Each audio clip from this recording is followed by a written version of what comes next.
नमस्कार दोस्तों, electrical technician channel में आपका स्वागत है। दोस्तों, आज के इस वीडियो के द्वारा हम सीखेंगे कि किस प्रकार से हमारे घर में चेंज ओवर स्विच बनाएंगे। दोस्तों देखिए, जो हमारा घर होता है उस घर में यदि हमें पावर सप्लाई देना होता है तो उसके लिए हम इलेक्ट्रिक पोल का इस्तेमाल करते हैं। यानी कि हम इलेक्ट्रिक पोल से केबल को कनेक्ट करके लाते हैं और उसको ले जाके हमारे घर में जो एनर्जी मीटर होता है उसको पावर सप्लाई दे देते हैं। अब एनर्जी मीटर के बाद में हम एक मेन डिस्ट्रीब्यूशन बोर्ड लगाते हैं और उसके द्वारा पावर सप्लाई को हम पूरे घर में डिस्ट्रीब्यूट कर देते हैं। ठीक है। अब दोस्तों देखिए, यदि आपके घर में पावर फेलियर होता है तो उसके बैकअप के लिए, यानी कि पावर फेलियर का टाइम पे पावर सप्लाई घर में देने के लिए आप कुछ ना कुछ इस्तेमाल करते होंगे। जैसे कि जनरेटर हो गया, सोलर सेल हो गए, इन्वर्टर हो गया और भी बहुत कुछ होते हैं जिसके द्वारा हम पावर सप्लाई को ले सकते हैं। ठीक है। तो यहाँ पे मैंने एग्जांपल के लिए एक जनरेटर ले लिया हूँ। अब दोस्तों देखिए, यहाँ पे आपके पास में दो पावर सोर्स हो गया। ठीक है। अब दोनों पावर सोर्स के द्वारा आपको पूरे घर में पावर सप्लाई को डिस्ट्रीब्यूट करना है।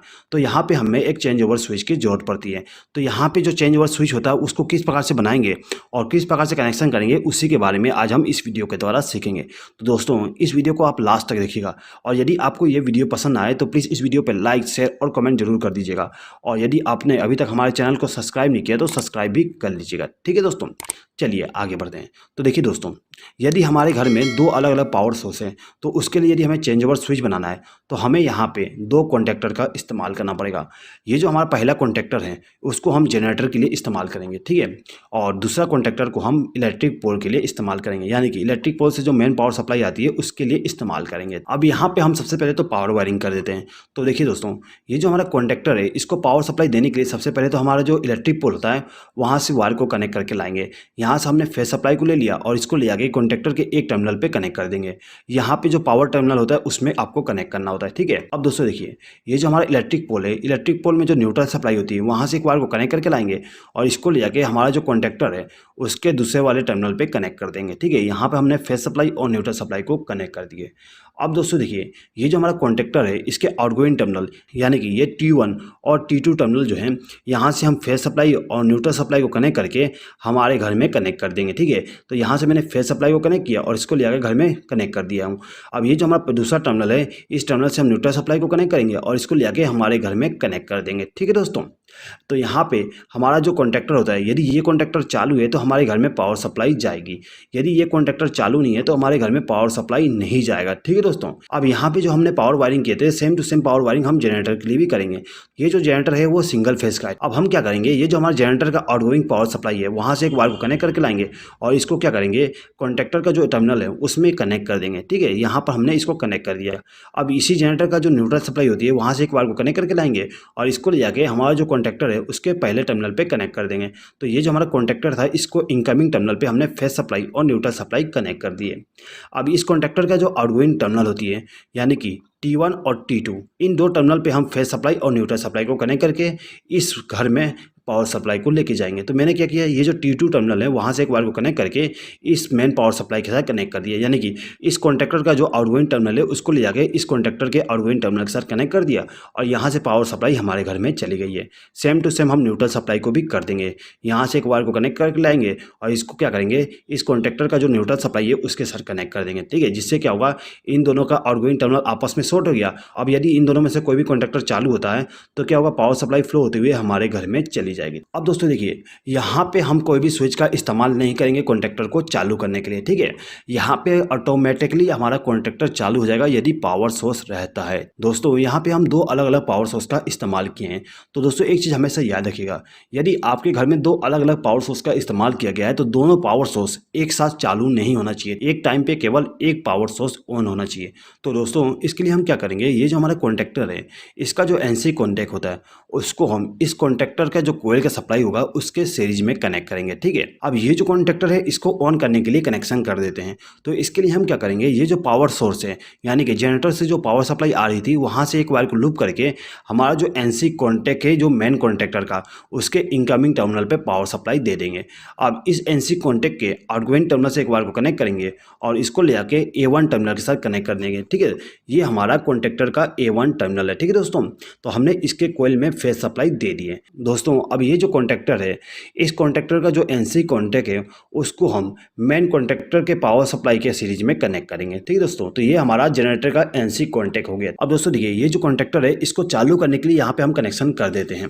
इस कॉन्टैक्टर को चालू करने के लिए हम पावर सप्लाई इस फेज सप्लाई के द्वारा देंगे, यानी कि यहाँ से एक वायर को कनेक्ट करेंगे और इसको ले जाके जो हमारा जनरेटर था इसका जो एनसी कॉन्टैक्ट है उसको इनकमिंग पावर सप्लाई दे देंगे कुछ इस प्रकार से। ठीक है दोस्तों, अब ये जो एनसी कॉन्टैक्ट है इसके आउटगोइंग टर्मिनल से एक वायर को कनेक्ट करेंगे और इसको ले जाके हमारा जो कॉन्टैक्टर है उसके A1 टर्मिनल पे कनेक्ट कर देंगे। ये A1 टर्मिनल है। ठीक है दोस्तों, तो यहाँ पे हमारा फेज सप्लाई का कनेक्शन हो गया। अब हम क्या करेंगे, ये जो कॉन्टैक्टर है इसका जो A2 टर्मिनल होता है उस टर्मिनल पे हमें न्यूट्रल सप्लाई देना होता है।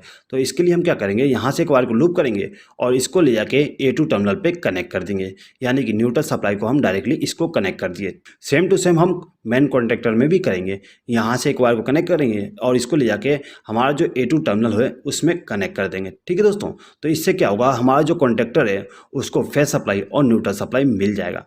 अब दोस्तों देखिए, यदि हमारा मेन पावर सप्लाई ऑन है तो क्या होगा, पावर सप्लाई यहाँ से फ्लो होगा।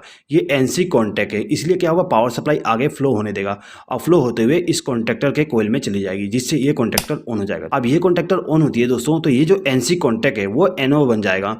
एनओ बनने से क्या होगा दोस्तों, ये जो पावर सप्लाई है वो यहाँ से आगे फ्लो नहीं हो पाएगा, जिसके कारण से ये जो हमारा कॉन्टैक्टर है वो ऑन नहीं हो पाएगा। अब दोस्तों, यदि किसी कारण से हमारा जो इलेक्ट्रिक पोल का पावर सोर्स है वो फेल हो जाता है तो क्या होगा, ये कॉन्टैक्टर ऑफ हो जाती है। अब दोस्तों देखिए, ये जो एनसी कॉन्टैक्ट है वो इसके कॉन्टैक्टर के चालू होने पे एनओ बन गया था।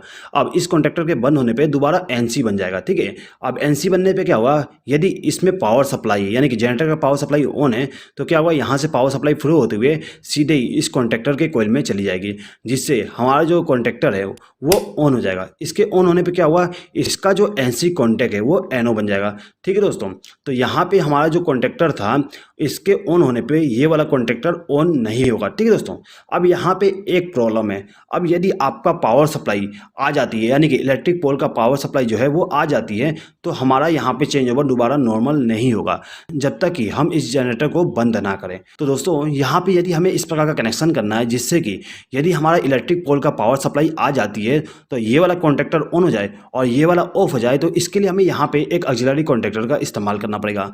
यहाँ पे आप ऑक्सिलरी कॉन्टैक्टर या फिर एक रिले का इस्तेमाल कर सकते हैं। ठीक है, यहाँ पे हमें केवल एक एनसी कॉन्टैक्ट चाहिए। ठीक है, उसी एनसी कॉन्टैक्ट के लिए हमने यहाँ पे एक कॉन्टैक्टर का इस्तेमाल कर लिए। ठीक है दोस्तों, अब इसको क्या करना है कि ये जो इलेक्ट्रिक पोल का पावर सप्लाई है वहाँ से एक वायर को कनेक्ट करके लाएंगे और इसको सीधे ही ले जाके हमारा जो कॉन्टैक्टर है उसके A1 टर्मिनल पे कनेक्ट कर देंगे, जिससे क्या होगा, यदि इसमें पावर सप्लाई है यानी कि इलेक्ट्रिक पोल में पावर सप्लाई है तो ये जो कॉन्टैक्टर है वो ऑन हो जाए। ठीक है, अब इस कॉन्टैक्टर को न्यूट्रल सप्लाई देने के लिए हम यहाँ से एक वायर को लूप करके इसके A2 टर्मिनल पे कनेक्ट कर देंगे। ठीक है दोस्तों, जिससे क्या होगा, ये जो हमारा कॉन्टैक्टर है वो चालू रहेगा। कब चालू रहेगा, जब हमारा इलेक्ट्रिक पोल में पावर सप्लाई रहती है। ठीक है दोस्तों, अब दोस्तों देखिए, ये जो हमारा जनरेटर का कोयल का सप्लाई थी उसमें थोड़ा सा हमें मॉडिफाई करना पड़ेगा। क्या मॉडिफाई करेंगे दोस्तों, देख लीजिए, ये जो हमने पावर सप्लाई यहाँ से कनेक्ट किए थे इसको रिमूव करना पड़ेगा। ठीक है, अब ये जो हमारा ऑक्सिलरी कॉन्टैक्टर है इसका जो एनसी कॉन्टैक्ट है उसको हम इस जनरेटर के कॉन्टैक्टर जो है उसके सीरीज में कनेक्ट कर देंगे। ठीक है, यानी कि ये जो कॉन्टैक्टर है इसका जो कोयल का सप्लाई है उसके सीरीज में इस ऑक्सिलरी कॉन्टैक्ट को इस्तेमाल करेंगे। ठीक है, अब इसको पावर सप्लाई देने के लिए हम क्या करेंगे, यहाँ से एक वायर को कनेक्ट करेंगे और इसको ले जाके इस एनसी कॉन्टैक्ट को इनकमिंग पावर सप्लाई दे देंगे। ठीक है दोस्तों, यहाँ पर हमने इसको इनकमिंग पावर सप्लाई दे दी है। अब इसके आउटगोइंग टर्मिनल से एक वायर को कनेक्ट करेंगे और जो हमारा मेन कॉन्टैक्टर का एनसी कॉन्टैक्ट था उसको इनकमिंग पावर सप्लाई दे देंगे। ठीक है, तो दोस्तों देखिए, यहाँ पे हमारा जो ऑटो चेंज ओवर स्विच का कनेक्शन था वो कंप्लीट हो गया। अब ये जो कनेक्शन है वो कैसे काम करेगा एक बार समझ लीजिए। दोस्तों देखिए, यदि हमारा इलेक्ट्रिक पोल का पावर सप्लाई ऑन है तो क्या होगा, यहाँ से पावर सप्लाई फ्लो का। ठीक है, अब यहाँ से जो पावर सप्लाई आएगी दो जगह फ्लो होगा, एक तो यहाँ से फ्लो होगा और दूसरा यहाँ से फ्लो होगा। ठीक है, अब यहाँ से पावर सप्लाई जब आएगी तो ये एनसी कॉन्टैक्ट है, जिससे कारण से पावर सप्लाई आगे फ्लो होते हुए इस कॉन्टैक्टर के कोयल में चली जाएगी, जिससे ये वाला कॉन्टैक्टर ऑन हो जाएगी और ये वाला कॉन्टैक्टर ऑन हो जाएगी। अब ये दोनों कॉन्टैक्टर जैसे ही ऑन होते हैं तो इसका जो एनसी कॉन्टैक्ट है वो एनओ बन जाएगा, यानी कि ये दोनों कॉन्टैक्ट एनओ बन जाएंगे। अब यदि जनरेटर का पावर सप्लाई ऑन भी है तो क्या हुआ, यहाँ से पावर सप्लाई यहाँ तक पहुँचेगा, इसके आगे फ्लो नहीं हो पाएगा, क्योंकि ये जो NC कॉन्टैक्ट था वो NO बन चुका है। ठीक है, NO क्यों बना, क्योंकि ये दोनों कॉन्टैक्टर ऑन है। अब यदि किसी कारण से हमारा जो इलेक्ट्रिक पोल का पावर सप्लाई है वो फेल हो जाता है, यानी कि पावर सप्लाई चली जाती है, तो ये दोनों कॉन्टैक्टर ऑफ हो जाएंगे। ऑफ होने पे क्या होगा, ये जो NC कॉन्टैक्ट था वो NO बन गया था इन दोनों कॉन्टैक्टर के चालू होने पे। अब ये दोनों कॉन्टैक्टर दोबारा बंद हो गए।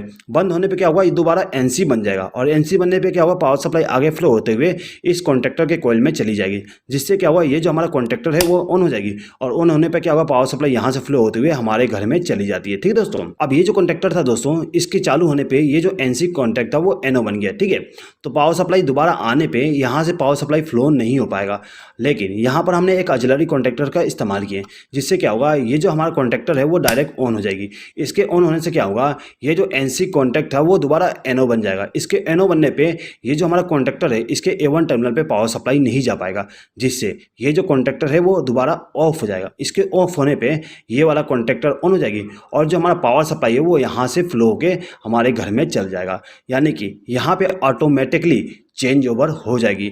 आई होप कि दोस्तों आपको ये वीडियो पसंद आया होगा। दोस्तों यदि आपको ये वीडियो पसंद आए तो प्लीज़ इस वीडियो पे लाइक, शेयर और कमेंट कर दीजिएगा, और यदि आपने अभी तक हमारे चैनल को सब्सक्राइब नहीं किया तो सब्सक्राइब भी कर लीजिएगा। इस वीडियो को देखने के लिए धन्यवाद।